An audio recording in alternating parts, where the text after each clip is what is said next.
Welcome to unique computers tally online classes. इस video को like करें और हमारे चैनल को सब्सक्राइब करें। हेलो दोस्तों, आज हम जानेंगे प्रोसेस ऑफ अकाउंटिंग, यानी अकाउंटिंग कैसे प्रोसेस करती है। ठीक है, देखो अकाउंटिंग में प्रोसेस के लिए सबसे पहले क्या होता है, जर्नल्स एंड वाउचर।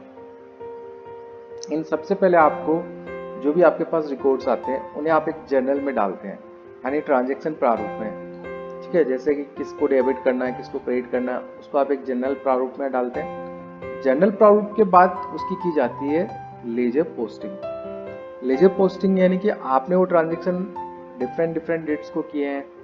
ठीक है, डिफरेंट डिफरेंट जब डेट को आप वो ट्रांजेक्शन्स करते हैं तो उन सभी ट्रांजेक्शन को आप पर्टिकुलर एक ही जगह लेकर आते हैं। इट्स द पोस्टिंग, यानी जिसका रिलेशन जिस बुक से है। राम का ट्रांजेक्शन एक तारीख को हुआ, एक 10 तारीख को हुआ और एक 15 तारीख को हुआ, तो अलग अलग डेट को राम का ट्रांजेक्शन हुआ।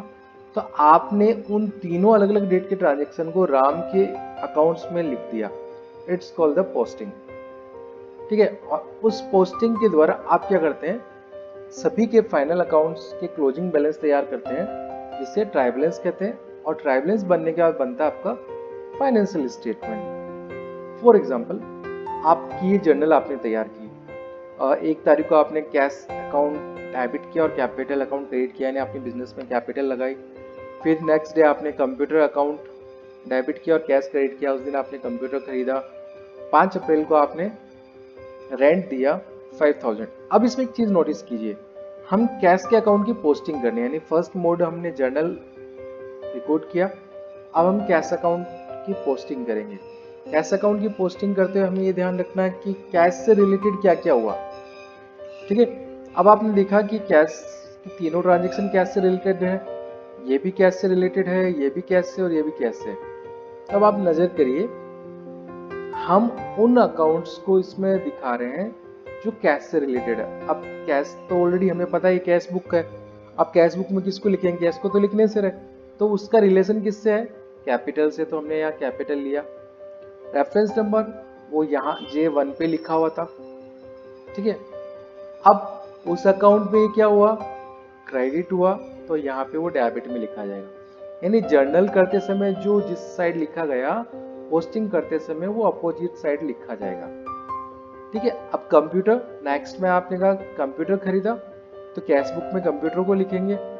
1 अप्रैल को हमने कंप्यूटर लिया, अब उस समय हमने कंप्यूटर को डेबिट किया था, इस समय अभी हमें क्रेडिट करना है। फिर हम 5 तारीख को हमने कहा हमने रेंट दिया, तो रेंट को लिया, उस समय रेंट डेबिट हुआ, यहाँ पे हम क्रेडिट कर रहे हैं। ओके, अब लॉजिकली हम इस चीज को सोचते हैं कि वहां डेबिट है, यहाँ क्रेडिट क्यों है, वहां क्रेडिट है तो यहाँ डेबिट क्यों है। इस चीज का भी मैं आपको लॉजिक बताता हूँ। देखिए सर, आपने यहाँ पे एंट्री की cash account debit capital credit. यहाँ पे आप बता रहे हो कि कैश अकाउंट 1 अप्रैल को इस कैपिटल के कारण डेबिट हुआ था। समझ गए आप, यहाँ आपने क्या कहा, कैश अकाउंट इस कैपिटल के कारण डेबिट हुआ था। अब मेरी बात आपको समझ में आ रही है, क्योंकि आपकी एंट्री में कैश डेबिट हुआ था 3 लाख से, और आप यहाँ उस चीज को बता रहे हैं कैश बुक में कि कैश इस रीजन से डेबिट हुआ था। रीजन आपने बताया कैपिटल के लिए। फिर आपने कहा 1 अप्रैल को कंप्यूटर के लिए कैश क्रेडिट हुआ। फिर आपने कहा 5 अप्रैल को रेंट के लिए कैश क्रेडिट हुआ। तो क्या हो रहा है, इसका ये फॉर्मूला ये निकल के आ रहा है कि कैश क्या है हमारी, याद कीजिए, असेट्स। और रियल अकाउंट का रूल क्या था, जो आता है उसे डेबिट और जो जाता है उसे क्रेडिट। आपके सामने है, जो आया कैश आया था तो हमने 3 लाख से डेबिट किया, ये इतना कैश गया तो हमने क्रेडिट किया। दैट्स एंड हम इसका क्लोजिंग निकाल लेंगे कि एट द एंड हमारे पास कितना कैश बचा है। तो 3 लाख में से ये वैल्यू लेस कीजिए, आपकी वैल्यू यहाँ से बैलेंसेस के अकॉर्डिंग आपके पास वैल्यू बची 2,67,000। तो अभी आपके पास 2,67,000 कैश अवेलेबल है, और इसी वैल्यू को आप ट्रायल बैलेंस में एज ए क्लोजिंग बैलेंस दिखाएंगे। तो हर अकाउंट को इसी तरीके से आप क्लोजिंग निकालेंगे और उसका क्लोजिंग आप ट्रायल बैलेंस में नजर करते हैं। फाइनेंशियल स्टेटमेंट क्या होता है? आपके बिजनेस के अंदर फाइनेंशियल स्टेटमेंट होते हैं जो कि 31 मार्च को प्रिपेयर किए जाते हैं। जब आपको अपने अकाउंट्स क्लोज करने हैं, यानी 31 मार्च को आप अपने सभी अकाउंट्स को क्लोज करते हैं, राइट? तो उनमें से 3 आपके फाइनल अकाउंट है, trading account, profit and loss और बैलेंस शीट। ट्रेडिंग अकाउंट क्यों बनाते हैं? Prepared to the arrive at the gross profit earned by the organization over the specified period। यानी आप ये जानना चाहते हैं कि आपके बिजनेस में अभी तक आपका ग्रॉस प्रॉफिट कितना हुआ, एक टाइम पीरियड यानी 1 अप्रैल से लेकर 31 मार्च तक आपको ग्रॉस प्रॉफिट हुआ या ग्रॉस लॉस हुआ।